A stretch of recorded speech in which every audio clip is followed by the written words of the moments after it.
Sir, I introduce everyone, whoever is invited on the podcast, but this time I think I am not the right person.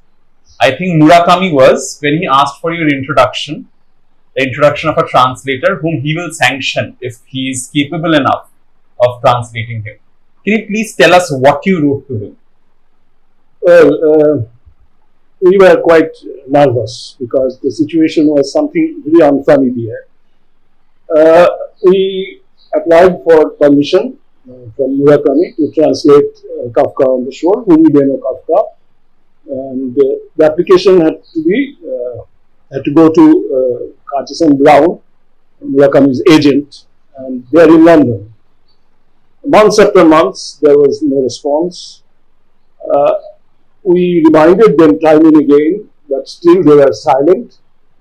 So ultimately, Professor Abhijit Mukherjee, on his way to some other place in England, he was in London for a short period, and he went to the office of Curtis and Brown and said, "Look, this time you have to tell us finally, yes or no. Otherwise, I am not leaving." So they said, "Okay, let's see what we can do." A few weeks later, we received a letter that Murakami wants to know these things about the translator. And that was quite something. First is, what is his educational qualification? What is his vocation? And exactly where he is now in those respects. Then who are his favorite writers? Whom has he ever translated? And then what are his plans of translation? Those were the basic questions. In detail, I'm supposed to respond to it. And also he said that you have to send me 12 layouts of possible cover. 12 layouts. From them, one or two I will choose. That was Murakami's condition. So I said, I wrote my engineering background, what I am doing. And because Murakami is a favorite writer of mine, I was aware who were Murakami's favorite. I mean, whom he translated. So that was Scott Fitzgerald, Raymond Carver, Truman Capote. So I read them. And at times, these local little magazines, they ask us for some translated short stories, etc. I did translate these writers. Right. So that really went accidentally to my favor. But I said I have translated Truman Capote, I have translated Raymond Carver, I have translated Scott Fitzgerald. So I wrote them. And so it was quite a long document actually.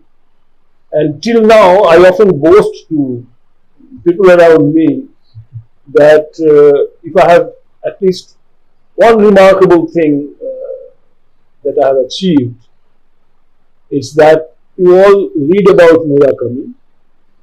First, for 10 seconds, he read about me.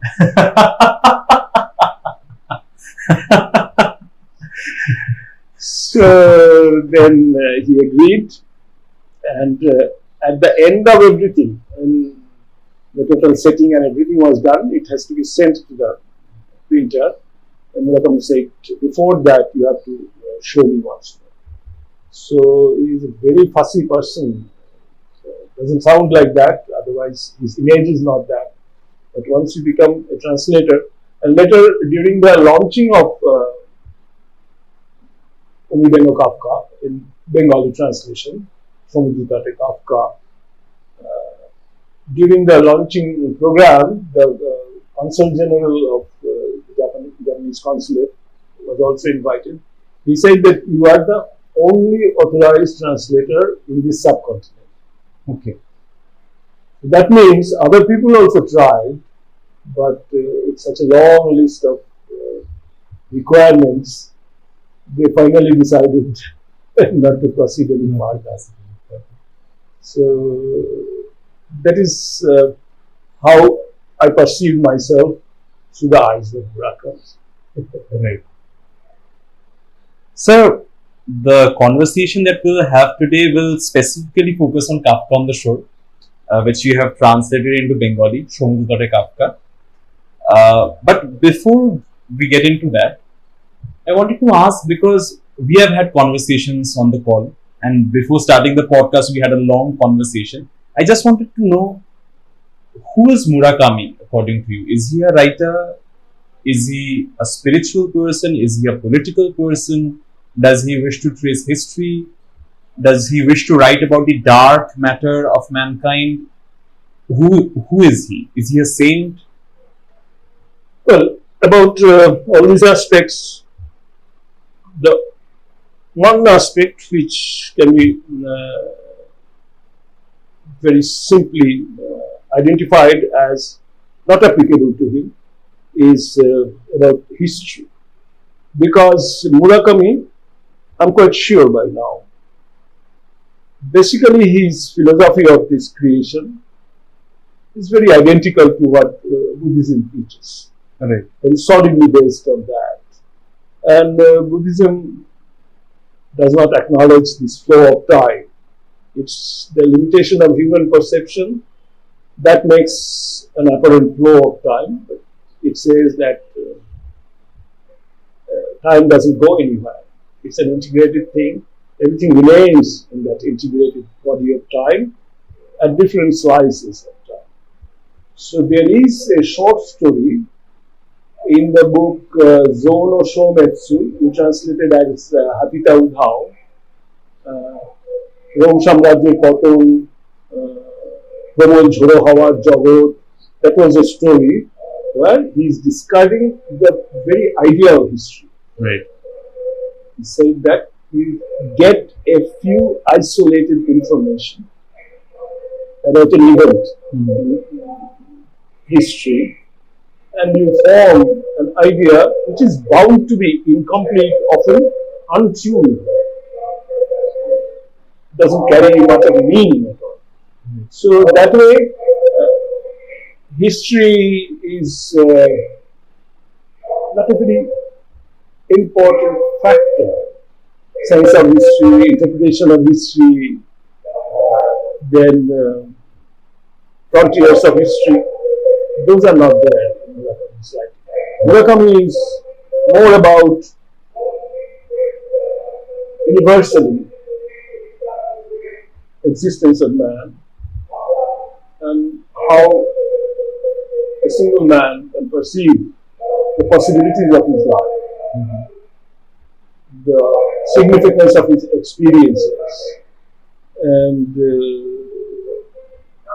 how, as a wise person, events should be viewed as changes in life.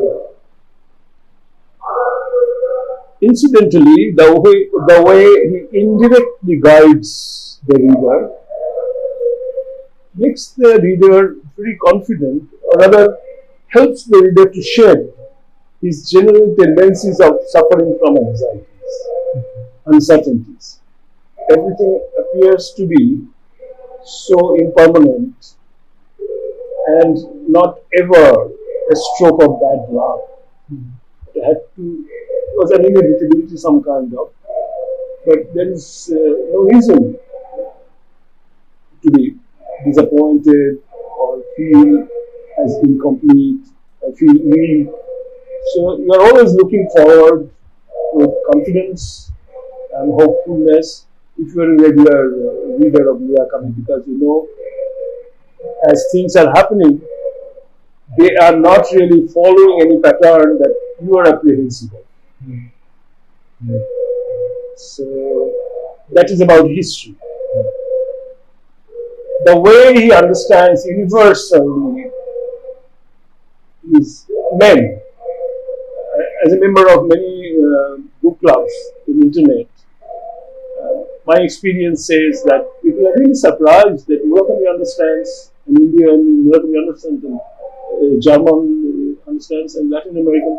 just the way he understands the Japanese.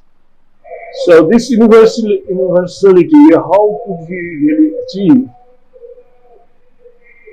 Somewhere is profound knowledge, which comes not only from reading or learning, but also from deep reflections over a long period of time, and perhaps initiated reflections. So to me, in my view, he's kind of a monk. You can play with your mind, you can play with your mood. In 2 lines, you can change the darkest of moods into a very bright mood. This understanding of human mind, it is possible only in case of the monks. That is one thing, but there is a tendency of historically defining Murakami as a product of the 80s, when Japan was blessed with the bubble economy. They observed that that was a period of information explosion. And they say that Murakami is a product of that information explosion because in his novels, so many kinds of information, events across different civilizations, different cultures, different priorities, the way they are very naturally being placed. He is an extremely well-informed person. And if he began as such a well-informed person at a very early age, so they are not really wrong that they attributed it to that information explosion when Murakami appeared in the scene. Right. That is one way, and Murakami's specialty as a writer is that he is there to help the entire world regarding in what view we should view our life, our possibilities, things happening around. He has very specific plan and very specific agenda about that, but he never preaches. He knows that once he directly preaches, it's very natural that questions will develop. I will be skeptic about it. In case of many people, they become somewhat resistant to those ideas. They start questioning. So that will be a kind of dissipation of effort. Right. So what he does, the narrative style is such that there are certain things happening, apparently no way connected to what he wants to preach, but he is giving you a kind of guidance. Your way of imagining, perceiving things are shown a very definite path, so that finally arrive at a certain point. And Murakami's primary intention is that you yourself arrive at that point. Unless you do that, Murakami may impress you in a novel or two, but then in no time you will forget it also. It will not become a part of you, it will not stay with you. So that is really observable. Ever since you said this to me over call, that Murakami can be compared to a saint, I have been thinking about it. And a lot of my friends, especially people from my age who are avid Murakami readers, they ask them this question: do you think Murakami is a saint? So they also fell into a deep ponder. All of us came to a conclusion that ever since we started reading Murakami, I started reading Murakami in 2018, 7 years back. Ever since then, the very aesthetics of my life, the way I express, the way I write, the way I think of people, the way I think of human bodies, the way I think of sexuality, everything subconsciously has been shaped by him. He did not do it vehemently, he did not do it on force, but somehow I was convinced that this is the reality that I need to perceive which I wasn't perceiving maybe before 2018. That was your journey. It guided. You never knew that he's guiding. That's in his book. What I talk about when I talk about running, he says that the primary intention is to continue running because it's most valuable. Now that I have become popular writer. Many people come up with many business with me. I have many occasions of coming in contact with other people, many things to do over a period of 24 hours. So if I have to come up with an excuse why I cannot continue running, there is a truckload of it. Right. But if there are one or two reasons why I should continue, I always keep them polished and presentable so that I can convince others that running is very important. I mean, it's not negotiable. Then what he says, it is connected with that, as we were discussing the idea of void, certain things which are active but not visible, they are always there. Right. They are participating in every action we are involved in. So he said, lots of things we do, but there is no apparent result that we are seeking from it. Or maybe we are seeking a result, it didn't happen. So we mark it as a failure, kind of failure. But those experiences are remaining. How do you know that they are not creating a particular future for you? Right. Silent. Without letting you know that they are there, pushing you towards that. We are aware of Tagore's that famous song, Jivane Jato Puja Holo Shara Jani He Jani Tao Je Phul Na Phutite Jhoreche Dhorodite Je Nodi Nuru Pothe Haralo Dhara Jani He Jani Tao. So Japanese literature and Tagore inseparable. And when I first started translating Murakami, at the important crossings of the story, I found there is Tagore with a song waiting for me. Okay, so Murakami, then comes Tagore. Tagore, they can be related. This can be a very meaningful, significant topic for a young researcher to take.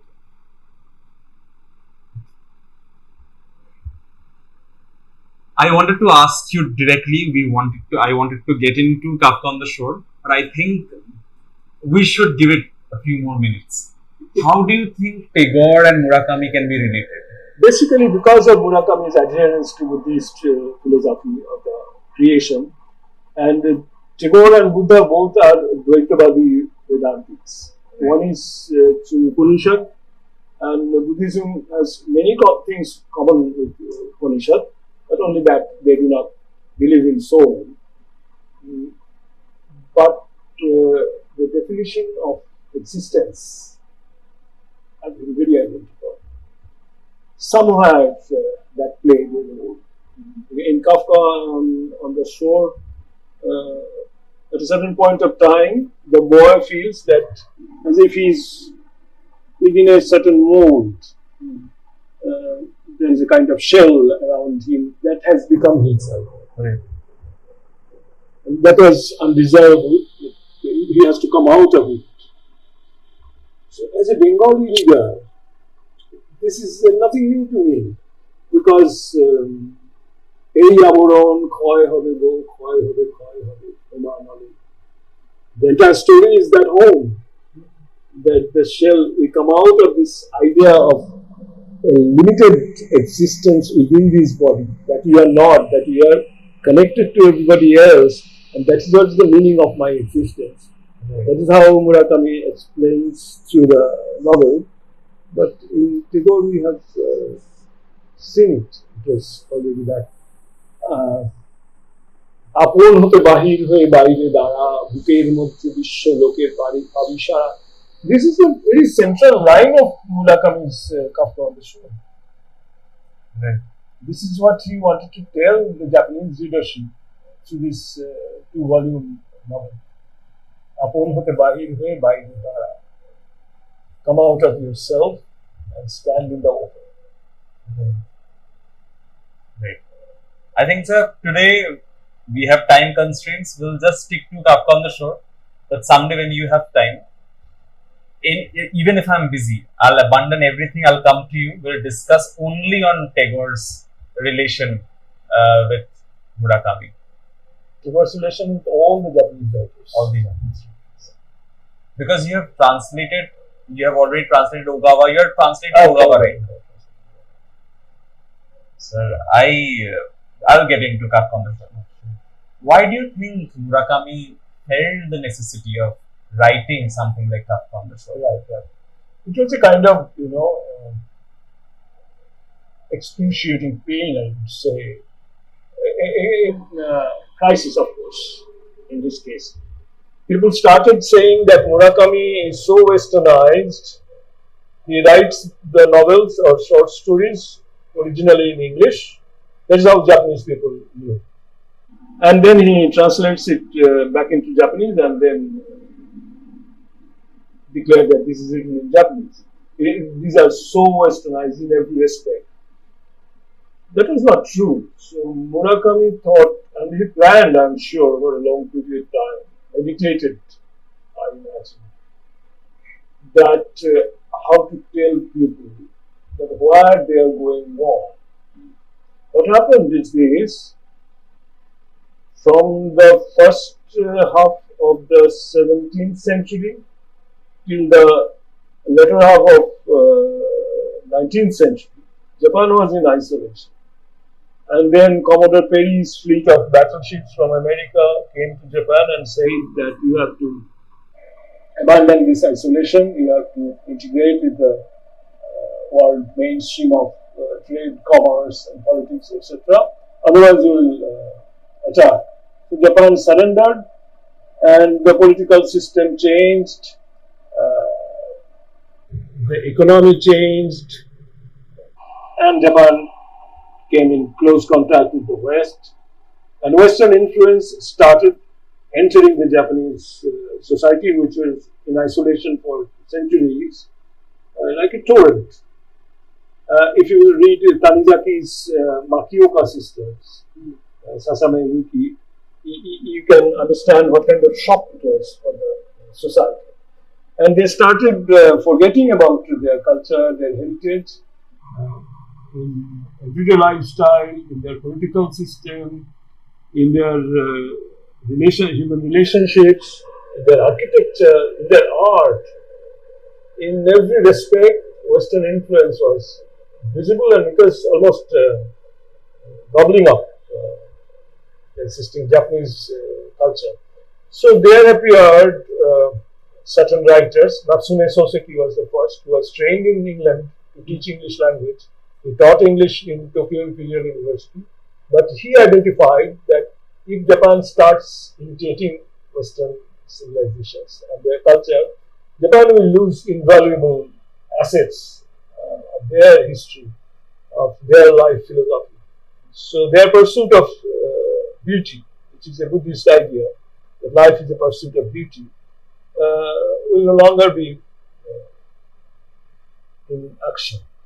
So out of that fear, he started analyzing and writing his novels in details, showing how imitating the West would be a disaster. And from there took up Tanizaki, Kawabata Yasunari, particularly Meiji, Master of Go. It's a direct statement that if you start getting influenced by West's priorities, then it will be a disaster. Our society, our life will lose all that we have towards a beautiful life.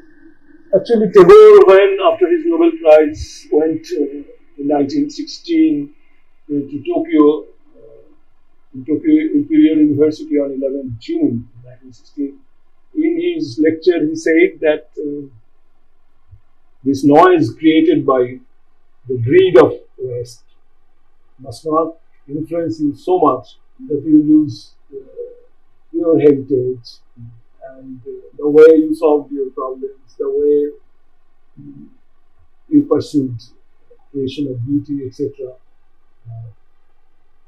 Please see that these are not lost. So that influenced, I believe, the Japanese writers as well. And these writers, since they were successful, the Japanese started becoming very proud, duly so, but maybe disproportionately about the uniqueness of their civilization, their culture. That itself again started creating a shell. And Murakami felt that he is a victim of this process. He is being pushed further away, not a Japanese writer at all. That was how they started declaring him. That is because of this shell that the Japanese state of things were prioritizing.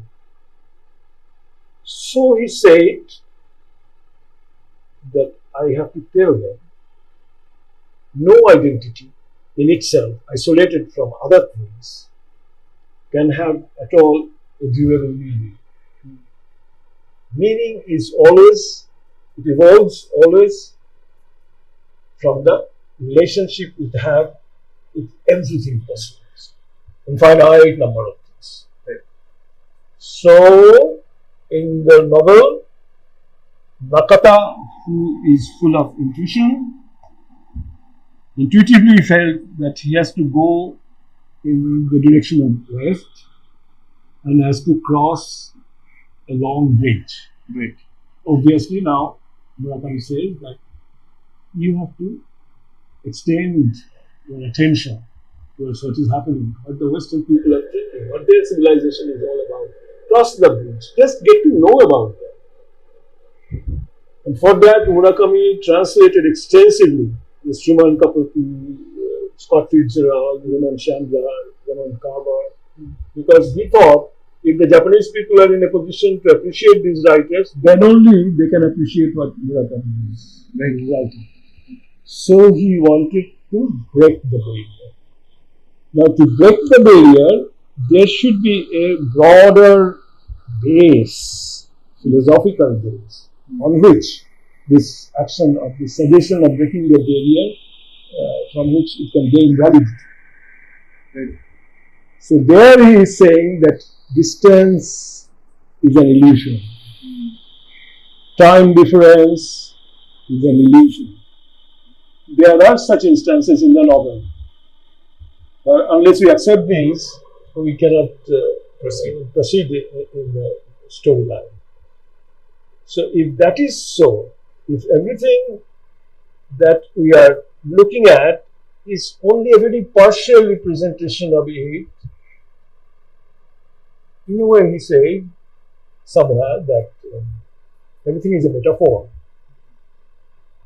That means, so certain common characteristics were identifying a thing with respect to another thing. So it is another metaphor.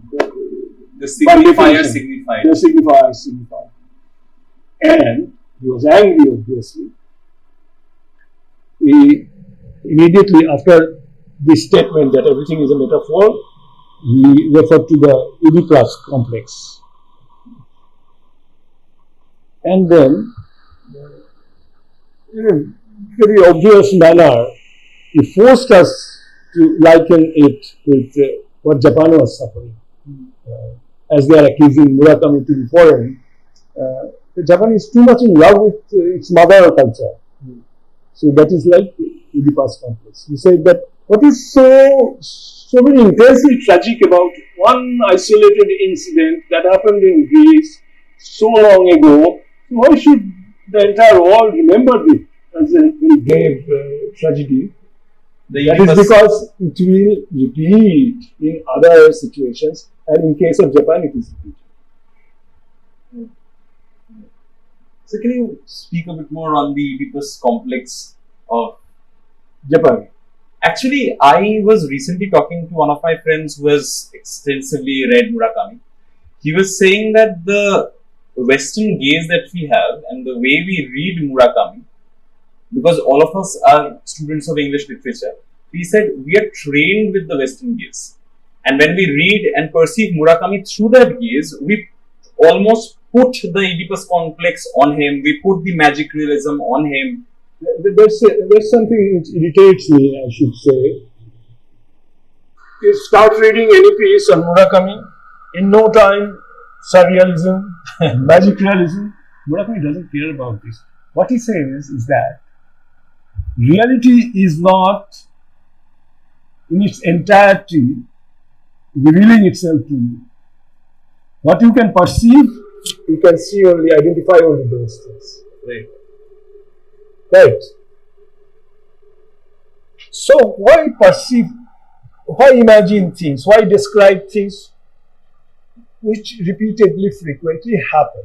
Why limit yourself, your world of your sky of your mind, to only what is repeatedly happening? Start thinking of things which could have happened. There is a line in Kafka on the Shore that what has happened, knowing what has happened is important, but imagining what could have happened is more important. So you say that's how you can push the horizon to a larger distance, and your perception can become much wider. You can identify far more variations, possibilities, and the significance of life, possibilities of life. So start imagining things, not what you have experienced. You do not have to really care about whether they are logical, whether they really happen or not. Like in the song, there is a thing, the lizards are dreaming in moonlight. We never write in the song, in our lyric, such a line doesn't get in place. Nobody ever described any such thing. Okay, why not? Think about it. So the vista becomes wider and wider. And Japanese literature, Japanese everything, is actually a representation of infinity through a finite. Right. So Murakami again wants to remind the reader that what you are facing is infinite. Now, if you are stubborn about only certain finite things, you are actually very far away from truth. Right. And that's why Kafka Tamura, the boy, was taken through a tunnel to another world at the end of our everyday reality's world, where nothing gets lost. That's why it says that there is nothing as called a flow of time. Time doesn't flow. Time stays. It stores everything within it, and the best things are as an example, because basically he is dealing with human perception. So what stays in the television? Edelweiss is the song. Always it plays, because that is what we can readily relate. Is there anything over time which is not losing its appeal? Edelweiss is one such song. So that's how he is actually trying to push my perception through my efforts, not through his descriptions. He's just instigating me. Think irrationally. Think through things that has never happened. Like the fishes are pouring from the sky, but still do that. Because there are possibilities which will open up your mind's eye. Sir, I immediately wish to ask this, that when I read Oedipus Rex, I understood this is this character of Oedipus who has killed his own father without knowing that he was killing his own father. Then he married his own mother, and later when he realized, he obviously got traumatized, he left the kingdom, he blinded himself. When we come to Kafka Tamura, from the very beginning of the novel, we are said he has this bad omen. He is cursed that he'll have relations with his mother, with his sister, and eventually by the middle of the novel we see that a part of him, the boy called Crow, actually kills his father. How do you relate the entire Oedipal complex to the story of Kafka Tamura and Kafka on the shore? That model is very faithfully repeated here, just to show that that model is not an isolated event in Greece several thousand years back. It can always happen if you are not opening up to your thought, if you are not moving forward, expanding your perception. Then it will always, you'll see that your father, what is archetypal father? Who dictates in which direction you should go. But then the conflict between them. You cannot expect that there will be such a reliable father figure who will smoothly give you direction towards the future. There will be conflicts. And then, if you withdraw yourself within a shell of limited cultural possibilities and legitimacy, then it is like having a sexual relationship, romantic relationship with your mother. Mm-hmm. So this is basically a scheme. The name is Oedipus complex, but it can repeatedly happen to different societies at different points of time, at different corners of the world. And Murakami is actually alerting the Japanese that see to it that we are not gripped by the possibility of such a tragedy. Is there a historical context to the use of Oedipus complex in Kafka on the Shore?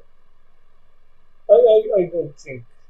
No, he just thought that model. He thought that I just have to remind the readership that this can happen, and they will start judging the present state of affairs, whether we are leading towards that disaster.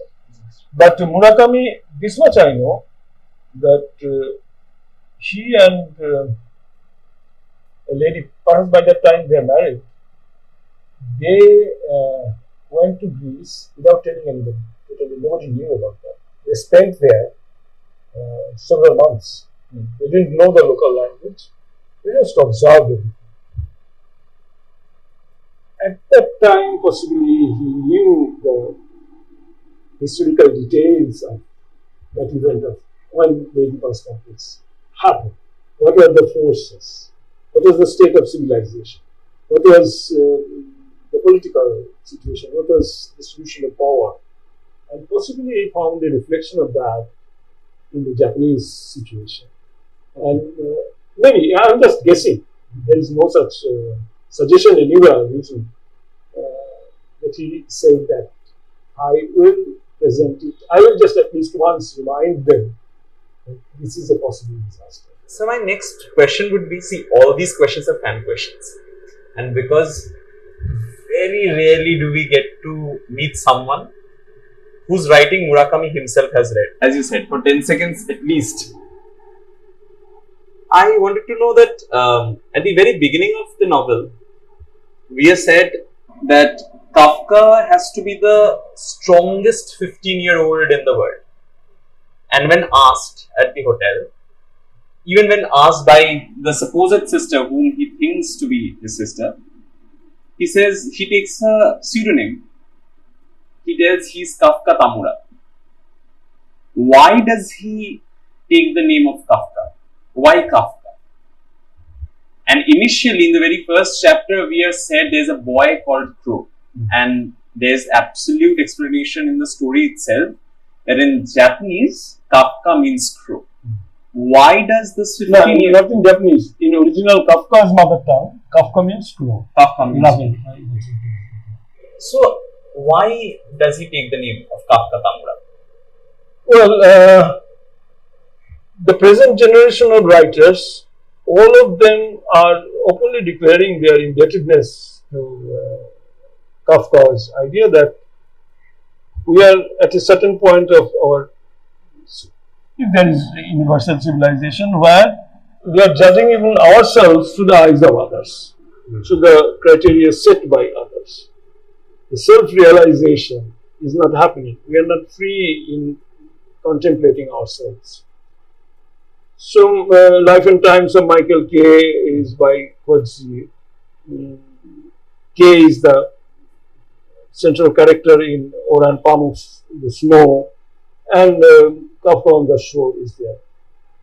So now Murakami says that the external criteria are there, but you have to start feeling about yourself. Right? So Kafka was who switched on the process.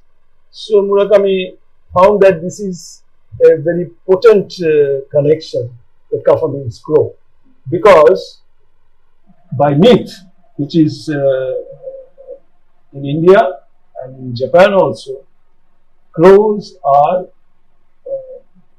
symbols of wisdom, wise beings. Babana Bedaradi or something in Hindi they say. So there is a source of wisdom within himself, that is the crow, which often suggests things. They say the counter alter ego or something, nothing like that. That's a Western idea. This is the source of wisdom within himself, which often helps him to relate with the outside, with the situation. And since Kafka is the person who has somehow helped in perceiving what kind of crisis we are going through, these two things have accidentally become very kind of, happened at the same time, coincidental. So Murakami took the opportunity that there is a crow which is wise, his name is Kafka, and Kafka also reminds us of the new task of the new challenge of the ensuing civilization, that we have to be self-aware, not within the shell that others have created for ourselves. True. So in the novel, I have read it twice, 2.5 times. Every time I felt this overwhelming sense of fate. Now the way I understand fate is absolutely derived from my reading of English literature coming from the West. What is Murakami's understanding of fate? He was definitely knowingly dragging this issue into, because when they went to that library, they lost their way, Right. going towards some other place. But by mistake, they turned and arrived at a certain place and found the library is there. So the uncertainty which is giving rise to the word fate, we cannot explain the uncertainty, and that's why the language uses the word fate. But there are things occurring beyond my perception, beyond my eyes, which I cannot observe. I am not aware of its existence. They are making these things happen together and giving a meaning to it. So it is a way of, look, as Murakami readers, we all have become more reassured, isn't it? This is his way of indirectly inducing this reassurance that there is a meaning to everything happening. So many things you do not know, you are not aware of, they are helping you, pushing you towards that, incidentally, towards a certain desired situation, outcome. So, now if as a reader of a story, story makes a certain kind of emotional impact on us, and story makes us opening up towards ideas.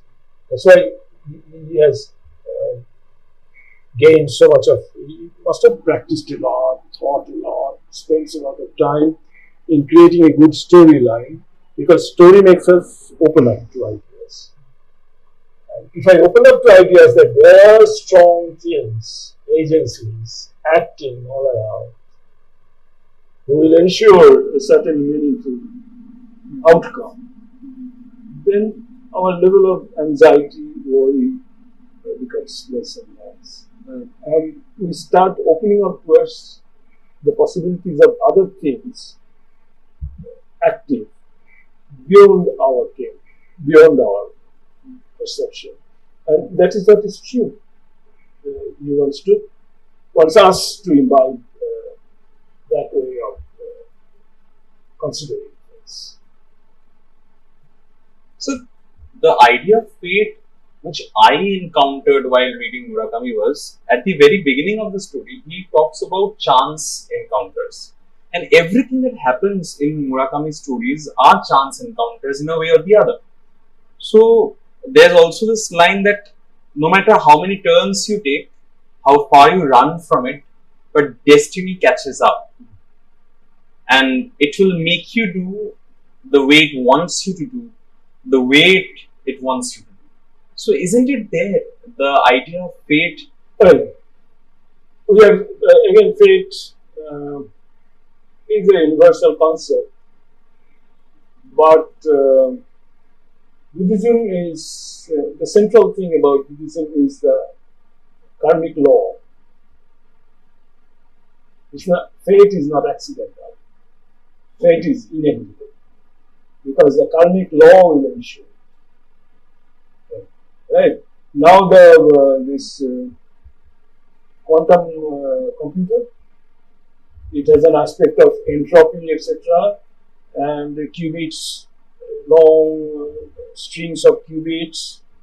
So if you drop some of them, then what happens? If you include them, then how the calculation is rightly done. Those things are forcing the computer scientists, inevitably, almost everybody felt like that over a long period of time, karma sets things right. That was an idea, whether we accepted it or whether we attached any value to it. But you were aware that whatever you do, it will come back to you, it will put you in place, right, so that you cannot do anything disproportionately significant than how significant you are. Right. So Murakami, in another way, is saying the same, that this long range of things happening, you are not aware of it, but they will ensure a certain outcome of things, which is helpful to you if you are a good person with good intentions. So this karmic law is a Buddhist concept. Now, of course, Upanishadic concept as well. Murakami, of course, will not name them, will not ever be preaching about it, but always keeping your mind open to that. You are also desiring that those things, let that thing happen. Then the story progresses further. So karmic law, just intuitively, Murakami is making you open to the idea of karmic laws. So don't you think it is a problem with Murakami that because he has got such craftsmanship in writing, in the lucidity of his language, in the prose that he constructs, that at times it is difficult for readers to understand his spiritual standpoint, his political standpoint, or maybe his moral standpoints, because in Brechtian theatre, the entire flow of storytelling is broken, is shattered, so that people focus on the standpoints, the political standpoint, the aesthetic standpoint. It announces. Okay. It announces. But in Murakami, it is so lucrative, it's so lucid, that there's a high chance that a reader, even a trained reader, can get lost in the prose, and the standpoints are somehow muffled. So don't you think it's a problem with Murakami? Well, if you want to resist, then it's a problem with Murakami. But Murakami knows that if he preaches, if he adopts that structure of narration, then you'll start questioning things, you'll start resisting ideas, so he will not do that. He is a preacher, the strongest of preachers, knowing pretty well. Other writers, initially they believed in certain things, at the middle of their career, they believed in certain other things, they ended up with some other belief. In case of Murakami, it will not happen. At least that's my feeling, my image of him. He knows what I want to preach, but I will not preach. I will force him through a journey in that direction. And my stories, because he is kind of, I say, the power of a monk, he knows how a certain storyline will make me feel.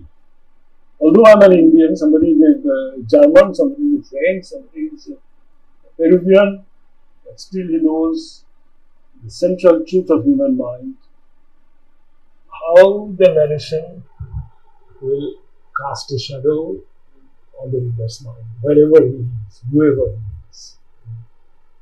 And that way, he makes me arrive at a certain point. Never ever Murakami explicitly described or suggested any such point. So I start thinking that that point is mine. So I own it. My ego is related to it. So now I am the strongest protector of it. So that's how he wins. Extremely, he is clever, extremely wise person. So I have now a range of questions related to the plot. So people, I'm just breaking the fourth wall for once. The people who have not read the novel can discontinue watching this video from here on, because the rest of it are all spoilers. I just wish to know, because I have no answers. The first time I read Kafka on the Shore, I called up my tuition teacher asking, please read the novel. Tell me, what does this mean? Why does it end here? Is it an incomplete book that I have taken up? Or is it really coming to an end here that Kafka Tamura is now a part of a brave new world? Why does it stop here? There are questions which are not answered. Then I went on Reddit, I went on Quora, I read Murakami's interviews. He said it's a puzzle. You need to solve it. But I was too young to solve the puzzle by myself. But now I have you. So, and I am mature enough to understand what you are telling. I'm really feeling very thrilled, you know. When I was translating it, that was my first project. Right. So I had no idea whether I'm successfully doing it, I mean, meaningfully doing it or not. And I was extremely busy with my job at the department. But from time to time, I would suggest myself, okay, at night I will sit with it, and then I will get to know what happens to Nakata next. And horrible things are happening. He meets Johnny Walker, who cuts the heads of cats and stores them somewhere. And he wants to make a big flute out of that. What it is, why? But those things stayed with me. I'm attending meetings, I'm correcting answer scripts of students in exams, I'm guiding my students in research, or giving some lecture somewhere on certain subjects. But those ideas are always at the back of my mind. I'm trying to connect them. As to Murakami's language is such that now this is a very important point to me. As I have translated quite a few, some 6-7 writers, Murakami's prose is unbelievably lucid and easy, cosmopolitan. I mean, anybody from any linguistic background can easily translate it. Mishima is the toughest and Murakami is the easiest. I'm lucky that I started with Murakami. Maybe I would have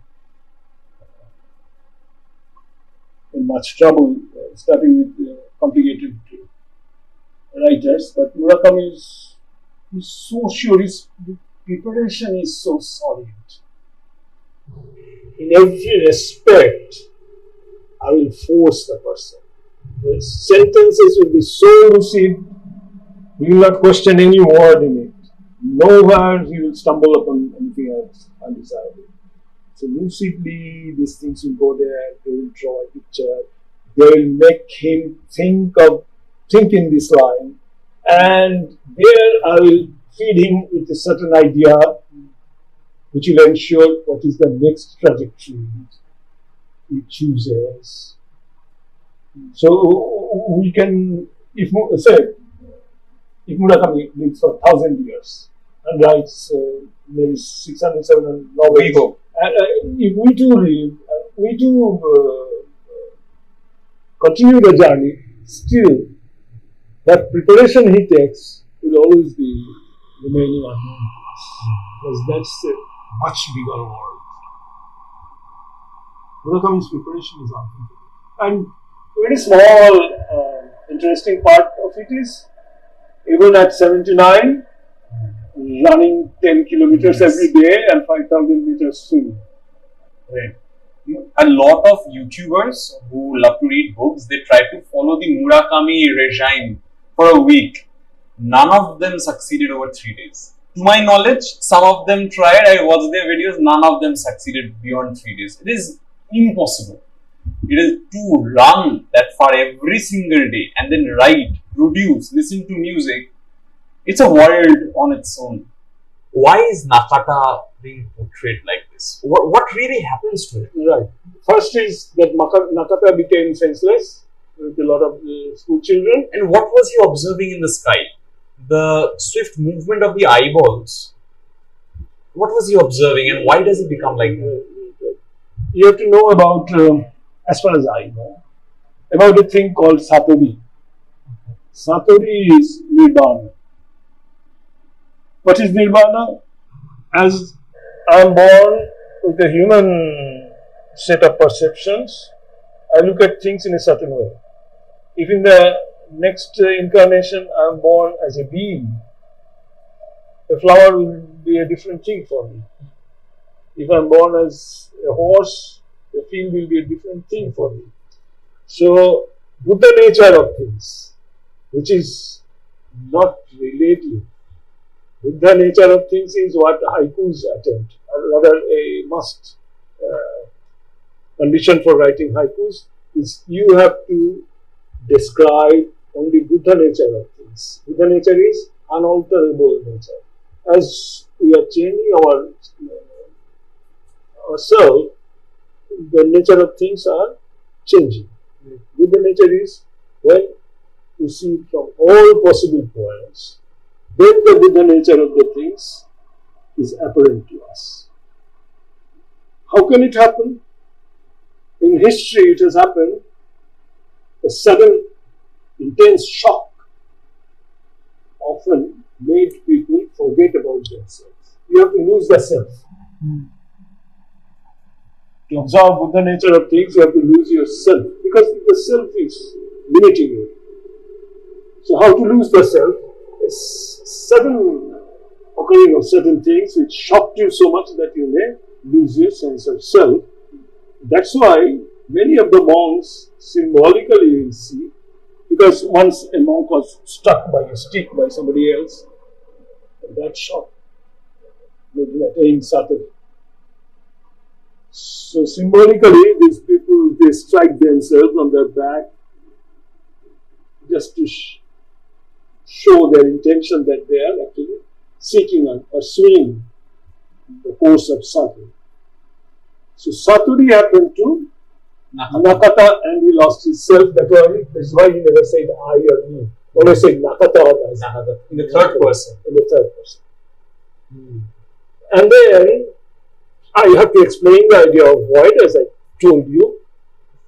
If I have to observe a thing and have the complete idea of the thing, complete meaning of the thing, then there should not be any obstacle, any obstruction between us. There should be a void. How to create this void? This void can only be created. This is not nihilism. only can be created when you know the relationship of that object with every other things. And there's interactions and relationship between those things. The entire network, a dense network of connectivity, when that is within your knowledge, then you fully understand the thing and the void has been created. But these ideas must not be artificial or untrue, I mean, not unnatural. What Kafka suggests, that we are judging things through unnatural connectivities. Now, Harita-san, the truck driver, is giving Nakata a lift and saying that you say you have no meaning. Your words have no meaning, you are a meaningless person. But you enjoy eating eel fish, you like steamed rice and eggs poured on them, wakadomburi, and you enjoy riding trams. So this way your meaning is becoming clearer. The connectivities are getting established. And these connectivities must be natural. Because of this natural connectivity, Nakata can talk to the cats. There is no human language or cat's language, nothing like that. Connectivity automatically, naturally comes. Now, because Nakata has to a large extent attained this transference of the void kind of nature because of the naturalness, now when light comes, the shadow is not really that dark. Yeah. When I was translating, I didn't really know why the shadow is Lighter. lighter. Later, when I came to know about the concept of void, etc., then I knew because of its naturalness that void is created, at least partially, and the shadow is there. The idea of the shadow being detached from the body or getting lighter is also Everything written, writing is a corrupted way of expression. That's why Nakata cannot read. Cannot read. Yeah.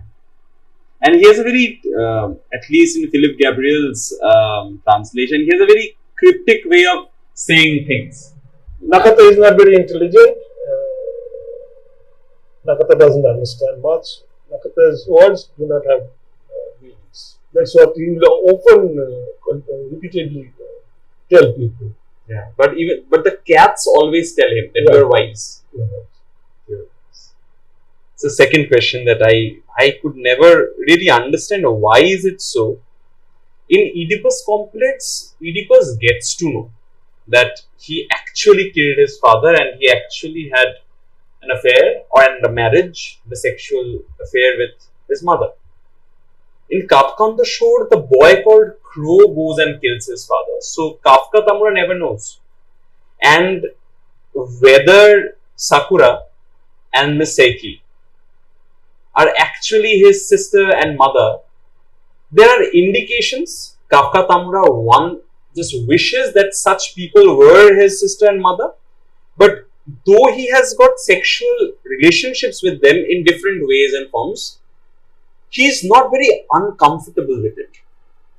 Is it because he knew of the curse, that it was bound to happen, or is it because he's just unaffected because he doesn't know whether this is his sister and this is his mother?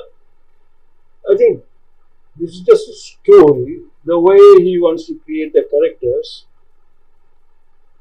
I think he was concentrating more on the reader than making these things very clear about Kafka. He kept them slightly blurred, etc. But what he is telling the readership is that multiple possibilities of relationship. You cannot say this is my mother and then only the sexual relationship become illegitimate, uncomfortable, you do it, etc. So what is your tradition is tradition. don't call it your mother tradition. What is related, like Sakura, is related. But don't bring another significance kind of thing, a relationship between A sister or mother, etc. Because that almost forces you limited possibilities. With Miss Seiki, the younger form of Miss Seiki, in the form of a ghost, that visits Kafka Tamura, and with whom he also has a sexual intercourse. As a reader, when I read it, I did not understand why exactly is this happening. What is your take on that? Why the division of souls? Because the division of souls is there throughout the novel. Why the division of souls, and why was it necessary to show the sexual interaction between Miss Seiki's younger version and Kafka Tamura? I think I'm not actually very sure. Never really wanted to be very sure.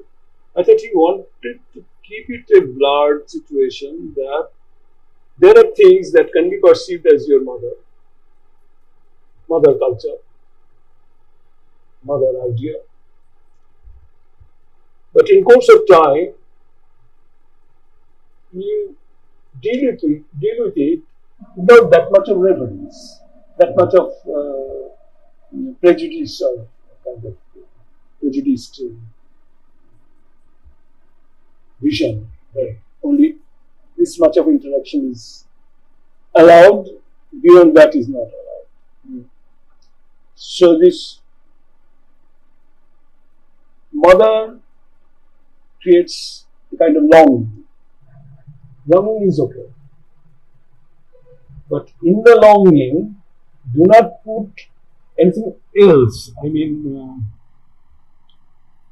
which somewhere she mentions Hegel's theory that A wants B, that relationship is okay. But when A wants to put A himself within that relationship, the trouble starts. Hoshino was talking about one girl who studied philosophy, who told him that. So, Psyche is a woman, you want affection from her. You are impressed by her beauty as a woman. But then when you have to think her as your mother,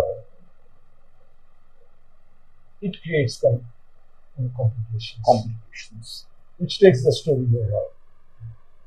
So that kind of fixed structure, fixed seats, like the front row is for there, this man must be on the right side of him, this kind of structure, he says, which are only metaphorically he can refer to them. Given civilization idea of family will go nowhere away from that. But he says that this is always possible, that metaphorically when there is a tradition, there is certain wealth of your tradition to which you are attracted. And it has given rise to your sensibility as a creator. Do not be very prejudiced about what are the possibilities. Right, that's what he says. Because the kind of discomfort it creates within us. Right?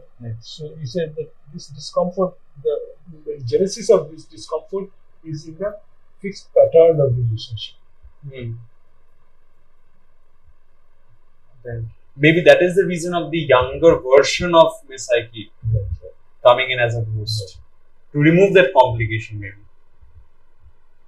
And ultimately, in that other world, at the edge of our everyday's world, there Miss Psyche says, if you remember me, I am happy. That means If you remember me, be aware. Till the time you remember me, Right, I do right, not. right, right. It doesn't matter to me. Right. So do not, deny your connectivity with anything. Right. Remember that, but do not put yourself in a position which is in a preset structure. So I was talking to another Murakami reader. She is a woman, and she said she loves Murakami, but the thing that she dislikes about Murakami's prose is the vivid description of a woman's body. The descriptions that are at best sensual, and they're so elaborate and at times overused also. Especially not maybe in Kafka on the Shore, but maybe in novels like 1284 and others, at times overused also, where the woman's body is described so many times and so vividly so. Why do you think it is a necessity for Murakami? Yeah, I think as a reader, we are much influenced by the West's equations of morality. Because of Christianity's kind of self-tormenting guilt consciousness, etc. So nudity makes us very uncomfortable as a subject to deal with any other person. But in Japan, in the warm sense, the hot springs, traditionally men, women, all of them shed their dress and fully naked they take the bath. And that experiment has worked. Not that women lost interest in men, men lost interest in women, but the extra layer of kind of magicality or something, which is not always very enjoyable, which is always putting us into discomfort, making negative impacts, that they have got rid of. Tagore himself has very specifically wrote about it, that they have remarkably succeeded in dispelling this unnecessary shine of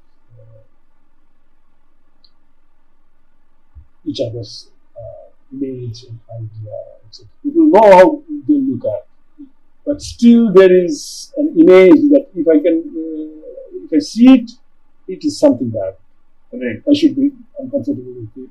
So that's why Murakami wants you to come out of the West's mold of literature appreciation. So he wants to strike you time and again. But look, get used to it. There is nothing actually there. It is in your mind.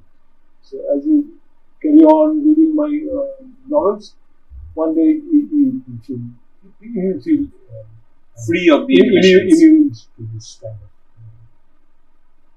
Now, this very interesting character in the novel, and maybe one of the most fan favorite characters, not in the good sense, but Johnny Walker. Yeah, he wants to make. Have you read this thing? The Wind Up Bird? No. Okay. Have you read Madadayo Racing, the film? Kurosawa? Yeah, Kurosawa, yeah. It was his last film, isn't it? Yeah. The cat has gone somewhere, it has disappeared. And life has become, family life has become intolerable. So cat is a very strong symbol of domesticity. Right. And in this Wind Up Bird Chronicle, the cats from all the neighboring houses, they come to a certain place, which is a derelict place, and meet each other. When the cats have come out, domesticity is for the time absent in human life. There is a well, dark, deep, and someone goes down that well at night, wait for something bad to happen, etc. So domesticity is a kind of very comforting, good, solid way of life in every respect. And cats are a symbolic representation of that. Now, Johnny Walker, he wants to attract many people to a long flute that he will make by killing the cats. That means disturbing the domesticity within families. They will turn consumerist. That's the kind of luring people to consumerism. That will be the role of the flute. At least I understood like that. And Johnny Walker itself, a brand. What is the brand that we all know about? What is popular in Japan and we don't know about it? What I know popular in my country, other people do not know. But Johnny Walker is a brand everybody knows. So to represent Johnny Walker, and also Johnny Walker's face is a very satanic one, so he used it. Right. So basically the brand, the consumerism, and loss of domesticity, loss of pleasure from domestic affairs. Is the cat a symbol of? But it was very, isn't it? It was at night I was translating it. Believe me, I was around 50 at the time. More than 50, much more than 50. I did it at night around 2 o'clock or 3 o'clock I was translating. Just looking through the window outside is dark. I really felt kind of shiver. This is the first time a novel made me shiver. So, you were above 50. I'm 23 right now. So 7 years back, I was somewhere around 16. I had never read something like this. A man devouring cats' hearts and describing it. That it's lush, it's warm, it's shivering, and it's there in the mouth, the blood gushing in his tongue. And another very sharp description is Johnny Walker wants to kill himself. He wants to end his life. Right. That is what craving is all about. Craving wants to reach a point where the craving is no longer there. Right. So how sharp the man is. How the story is. This is unusual. A man is so cruel that he wants to die. Right. And the dark woman, that black dog, The black dog. throwing from the side of the mouth, he guided him towards that. He knows how to write stories and then how to create an impression which is not story dependent, but it will last, it will stay with the reader. So I wanted to come to this question at the end of the podcast, but now that you have taken it up, I think I should ask this. As a reader of 16, as a reader of 20, then as a reader of 23, Murakami has an impact on me because he really makes me think, imagine beyond what I already know. But you have been a professor for longest part of your life, then you have read so much. At the age of 50, above 50, and now that you're retired, is the impact same of Murakami? You have seen so much of life, you have faced so many experiences. It's the same. It's because Shaurin Babu, our senior professor, told me, look, Abhijit, in the word university, there is the suggestion of the universe, the spread of the universe. And are we pursuing a path within the university that suggests anything so spacious as the universe? So what happens, chronologically my age has grown. Maybe in terms of small achievements, I have progressed a bit. Promotions, this and that. experiences, going abroad, and so on. But still, we have utilized very little of the scope of life. But people are at 25, or less when they die at 85, not much different. You can see the very famous people, how they are behaving, isn't it? They have not really grown much. Murakami is inviting you to an infinite world, the possibility of infinite, a world of infinite possibilities. So, to infinity, what is 16 and what is 23 and what is 56? Zero. Right. So, you are at the doorstep like a big eye. True. Coming back to the questions from Kafka on the Shore, the symbol of the cat, you said the loss of domesticity was what is signified. But cat lives or dies. Yeah. But in other novels of Murakami, like in 1Q84, there's this cat town where Tengo goes. Then here in Kafka on the Shore, what is this? How do cats play a huge role in Murakami's writing? Is it a thing from the culture of Japan? Because cats are a big thing in the pop culture of Japan. But in Murakami, in every other story, cats have a different role to play. In the entire Japanese society, cats are very special. Why is it so? Well, there is a myth of Manekuneke, Manekuneko.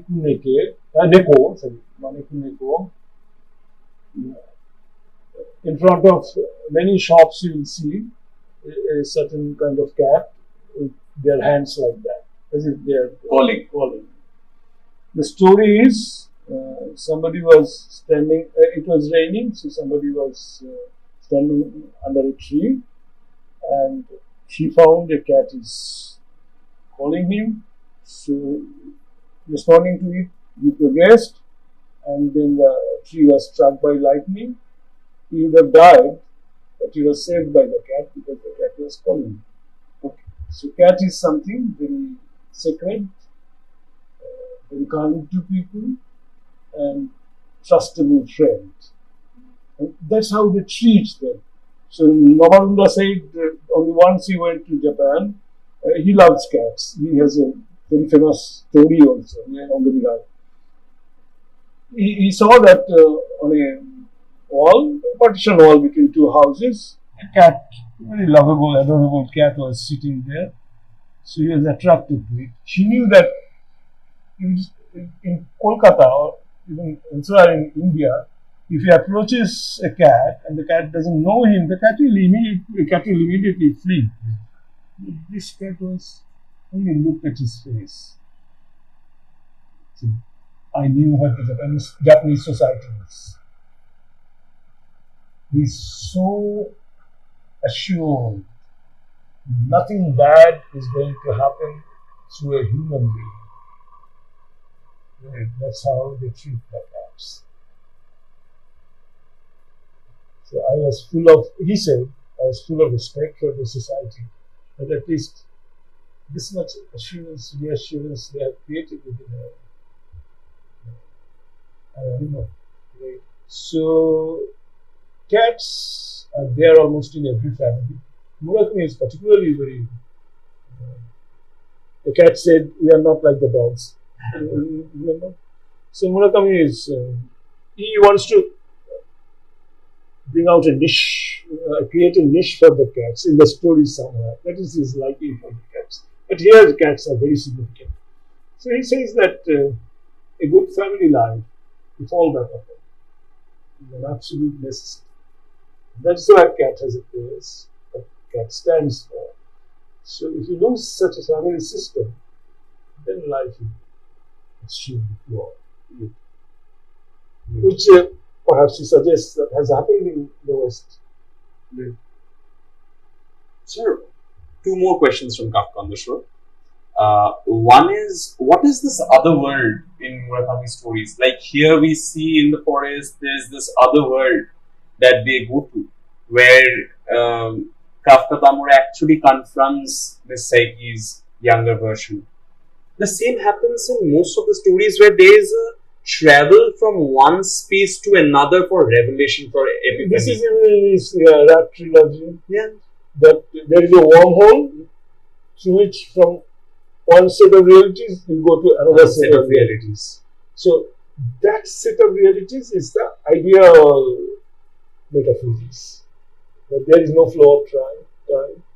Look, in our school history book, we were taught that the young prince Siddhartha, he saw old people dying, and so other people are grief-stricken, and other people can get rid of it. He left home and then obtained his bodhi. So what did he really obtain during bodhi? Never they taught us. Right. Right. And they say that human life, Murakami has often in this novel itself he has written, that you have been born a human being meant to be struck by sorrow. Human birth is meant for sorrow. That is the Buddhist lesson also. This is inevitable. Sorrow comes out of what? Because of flow of time. What it takes away doesn't come back. Okay? But nothing is taken away. Time conserves everything. But because you are born as a human being, you see time to travel, that's why sorrow is inevitable. Okay. Now what do you do with this sorrow? Monono avare, longing for things. The beautiful thing you are in possession of, you have lost it, you are extremely sad, grief-stricken. Why? Because of your longing for beauty. You look for further beauties. And beauty is meaningful only when people are longing for beauty. Otherwise, beauty has no existence. Right? So, to create ever new things of beauty, you must be grief-stricken. This is Mishma's Swarna Mandir. I mean, what is the English translation? The Temple of Golden Pavilion.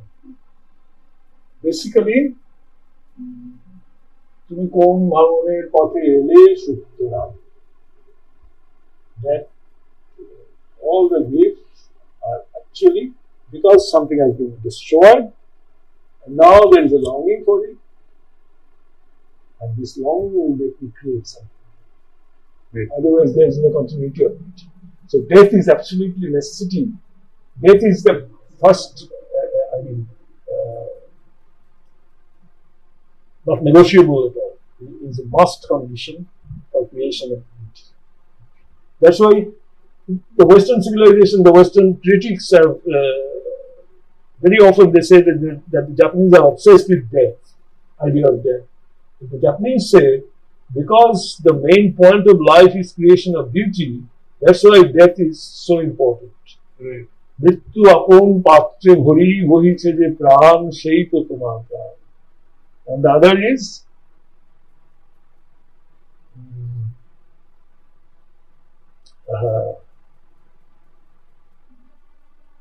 মেঘ বলেছে যাবো যাবো, রাত বলেছে যাই, দেয়ার মরণ বলে আমি তোমার জীবন তরি by. I have recently translated one Kawabata novel which has been published from Dhaka. It has possibly come to Calcutta also.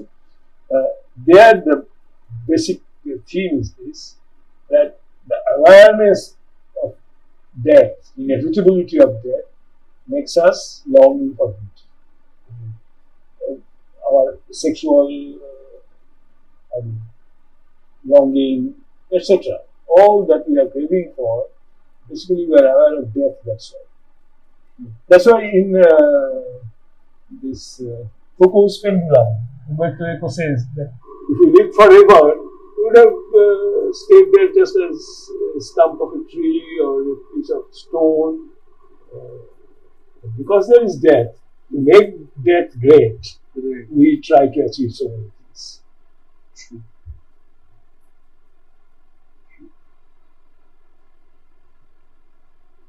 So one last question from Kafka on the show. I think this required a bit more time because there's so much that is coming from you. When I was translating, actually, I felt if you have a department like comparative literature, why not a kind of extension of the scheme where a certain course will not be repeated. From time to time, great novels will be taken up, and 10 months or 11 months, a course will be given by the university because it has the expertise to explain in every aspect that great novel. And Kafka on the Shore can be one. You can actually impart a course of say 9 or 10 months, making people aware of the different aspects of Japanese beliefs, social philosophy, their history, how they view their own history. So what is the brave new world that Kafka Tamura returns to? What makes this brave new world different? Because I'll just give a small reference to why I asked this question. In 1Q84, Tengu wishes to return to the world that he left. The world changed. I'm forgetting the name of the female character, but the world changed. It was a different world once they crossed the staircase. They wanted to come back to the world they left from. Now, I will approach it differently. Why the name is Kafka on the Shore? One of my students has given an excellent, he is much wiser to me, though my student, younger than me, but I learned a lot from him. He said, Murakami always will bring the issue of music somehow, in Kafka on the Shore also. We know about the chamber music, we know about the symphony. Chamber music is more like a confined room. Symphony is more like an ocean. Right. Two kinds of writers you can perceive, like Tolstoy, like Dostoevsky, or like symphony. The other kind is like Kafka, who is like chamber music. Kafka on the Shore means you are freeing him from the confine and making him stand in front of the boundless ocean. That's what he's suggesting to the Japanese. Come out of your confinement and see how big is the world. The painting in his room, the boy sitting on the shore looking at the horizon. So all these are out of his personal pain and crisis. But don't consider yourself just as a Japanese reader and considering myself as unnecessarily influenced by West, etc. There is this big world. My influence should be from the entire world. As a reader also, your influence should be from the entire world. So you are valuable, you are creative, but still Kafka has to come in front of the shore, on the shore. So I think that's a good note to end the discussion on the Kafka on the Shore. I have now a request, and this is a very earnest request. Besides Kafka on the Shore, my favorite Murakami work is South of the Border, West of the Sun. I've not read it. I bought it. It is there, but after that I stopped reading Murakami because other writers are there. Please translate it. Please. Maybe. Because you have translated Men Without Women, you have translated The Elephant Vanishes, you have translated Kafka on the Shore, obviously. This one should be there, sir. Again, translating Murakami is easier. What takes maybe 14-15 months in case of other writers, I can translate Murakami in 6 months, that much. It's a shorter work. It's just 120. Yeah, but Murakami's prose is so lucid, very easy. I mean, he is an enigma, he will remain an enigma. You cannot explain him. You can at the most explain yourself how you are understanding it. But not him. True. Thank you, sir, for doing this. It was a pleasure for me. I really enjoyed it. I wanted to discuss these things, was seeking an opportunity. And again, this synchronicity, which has happened. The chance encounter. The chance encounter. It's not chance. If it has a meaning, it will happen. Thank you, sir. Is there anything that you wish to tell the readers who have not taken up Murakami yet, or maybe have read Kafka on the Shore and Norwegian Wood? Is there any one book that you want to recommend them they should read? Is not popularly read of Murakami? I was very impressed by this. What was that I was reading? Of the Rat trilogy.